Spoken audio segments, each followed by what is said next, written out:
Hello students, welcome back to my channel Learn with Ayushi. So today I have brought a new chapter for you all and that is Chandani. Chandani lesson is very interesting. ये story मैंने class 7 से ली है and Alien Hand textbook से and it is chapter number 7 and I have divided the story in two parts, lecture 1 and lecture 2. So lecture 1 I am sharing with you and you will get the other part of the story in lecture number 2.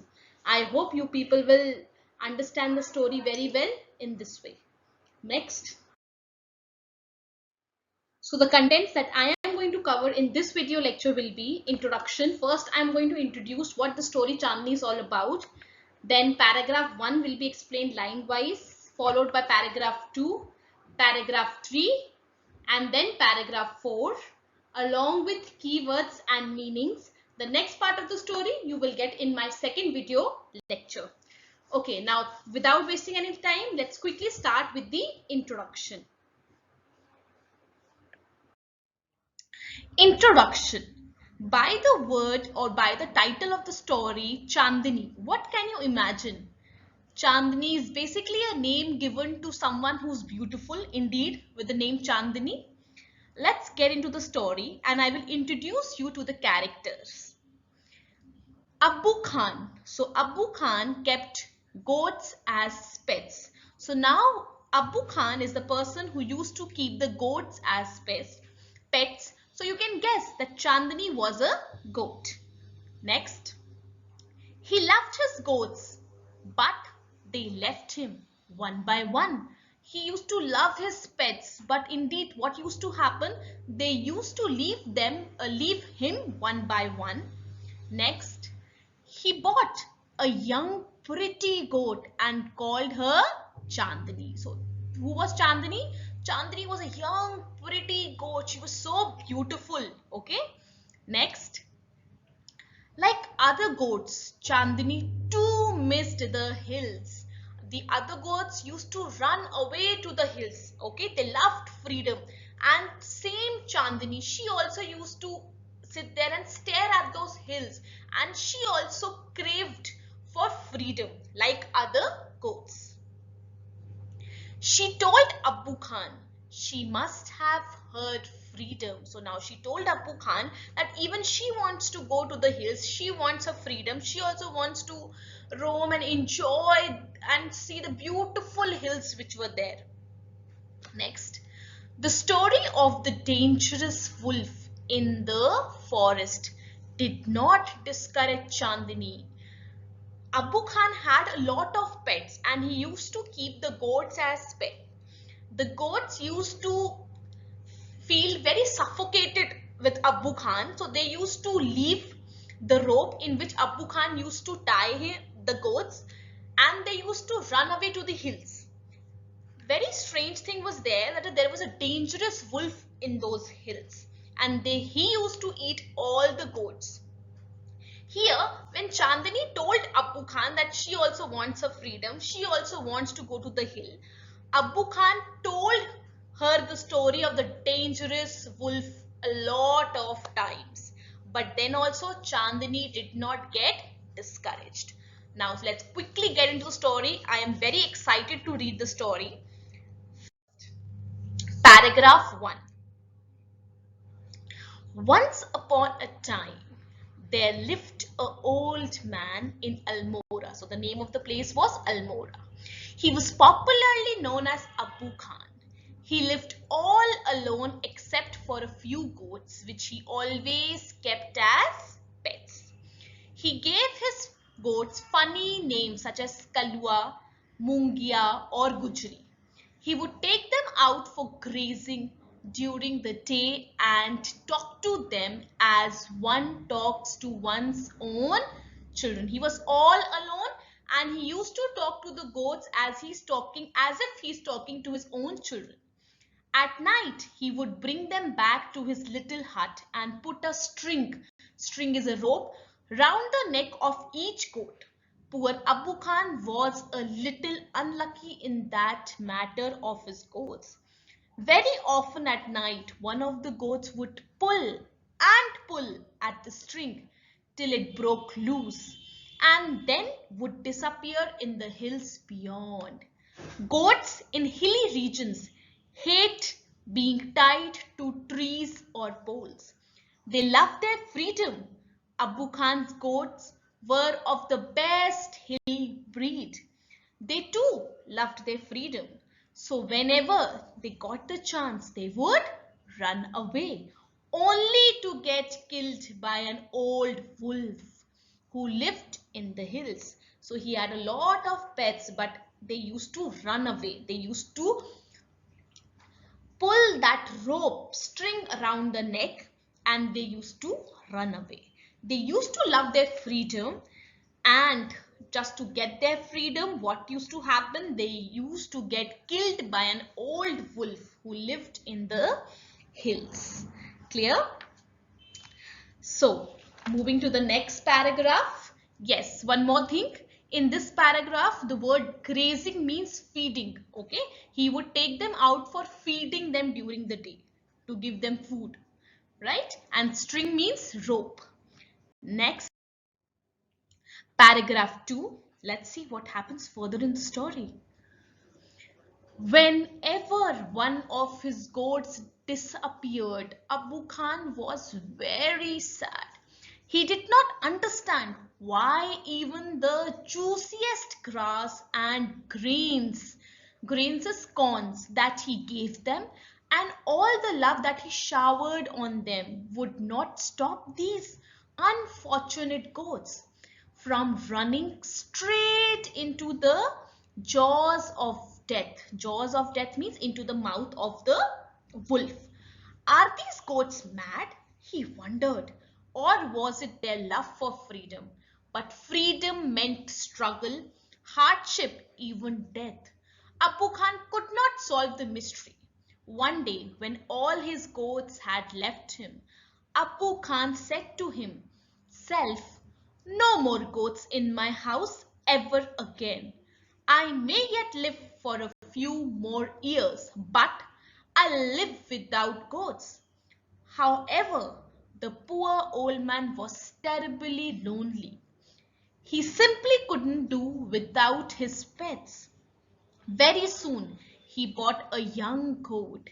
He thought, "A young goat will stay with me much longer. She will soon begin to love me as well as the food I give her every day. She will never want to go to the hills." And he laughed with joy. Okay, so what happened? Now all his goat had gone away and he was so lonely because he was all alone. There was no family. He treated the goats, the pets, as his own family. He used to talk to them like his own children, right? And now all the goats had gone and he was so sad. And he thought to himself that now no more goats I will bring again in my house. But he was so lonely that again he had to bring a goat to his house. He bought a young goat, and what he thought that a young goat will stay with him much longer as the older goats or the goats which are old. Yes, and he said that I will love him so much and give him very good food every day, and I believe that she will not go to the hills. And he laughed with joy. The word grains here means corns. The showered means rained on them. Okay, he gave them so much love. He showered on them. Okay, love that he showered, he means he gave them a lot of love. He rained them with love. Then coming to the word straight. The word straight means direct. Okay. The word hardship means difficulty. The difficulty. And the word terribly means very badly. Okay. So he was terribly lonely. He was very badly lonely. Moving to the next paragraph. Paragraph 3. The new goat was very pretty. She was white as snow and had two little horns on her little head and a pair of gleaming red eyes.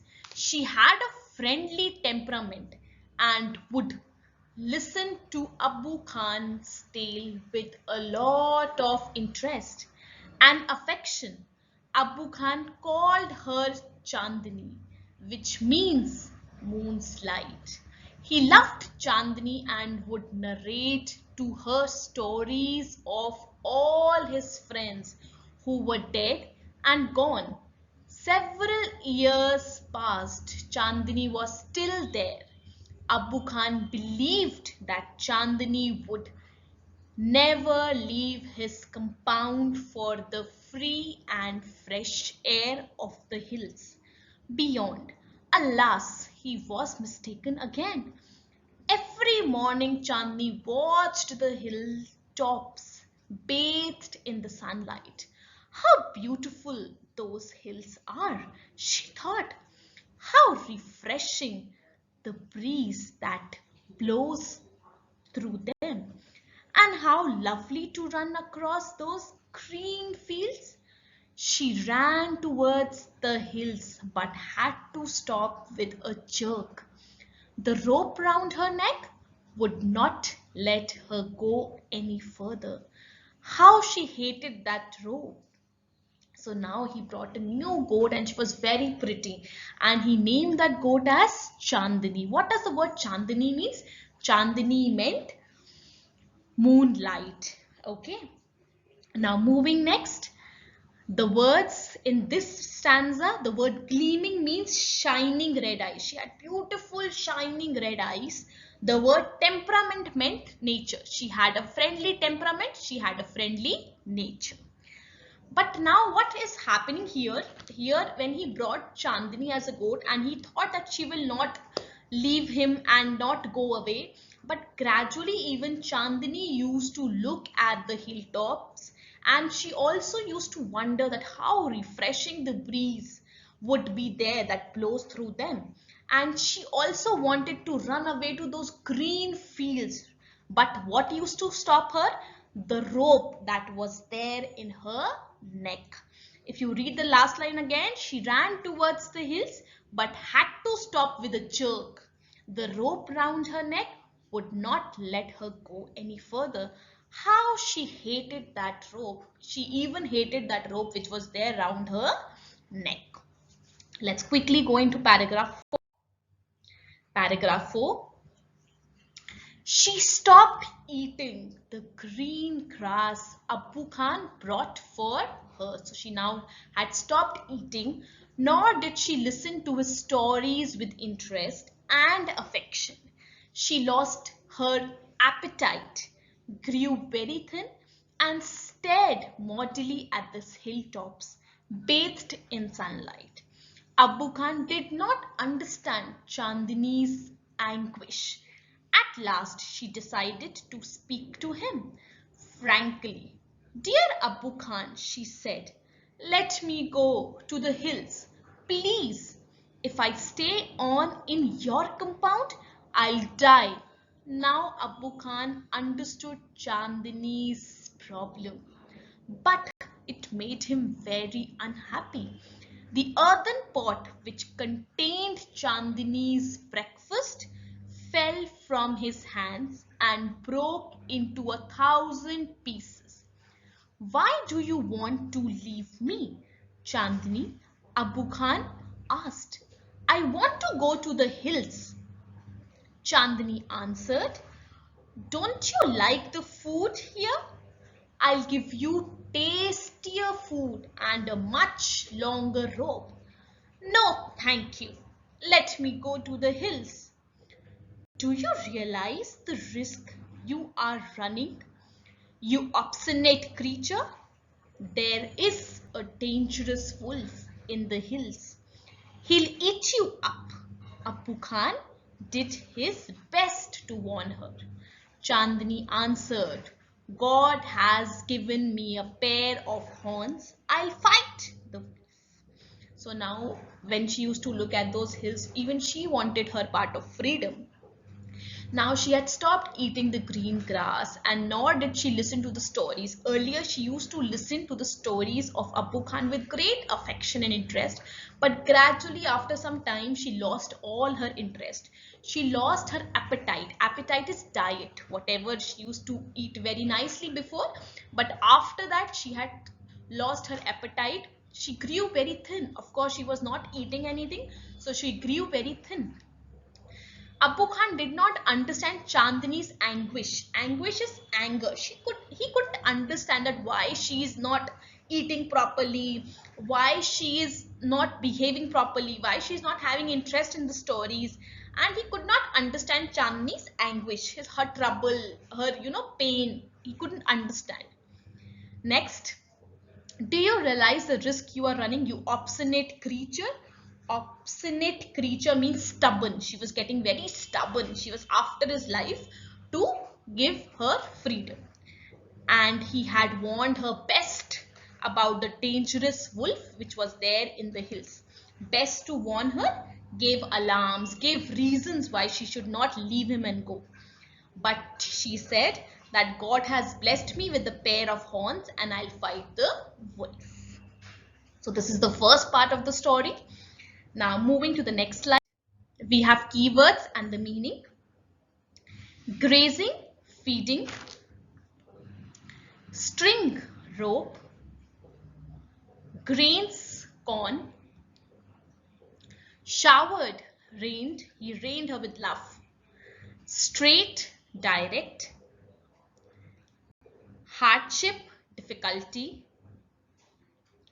Terribly, very badly.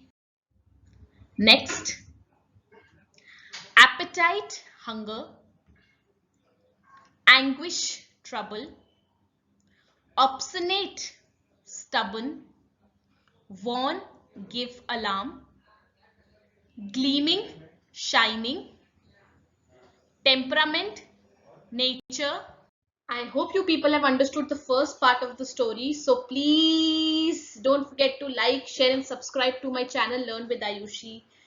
Thank you so much for all the support that you people have given, and I further looking ahead for more support. So please kindly like, share and subscribe to my channel. Thank you. Have a nice day. Thank you. Have a nice day, and hope you all have liked the first part of the story. In the next video, lecture 2, I'll be sharing with you and we'll be doing together the second part of the story. It's very interesting. I'm very curious to know what happens to Chandani in the second part. Is she able to run away? And if she is able to run away, then is she able to fight with the wolf which is there in the hills? Okay, thank you. Take care.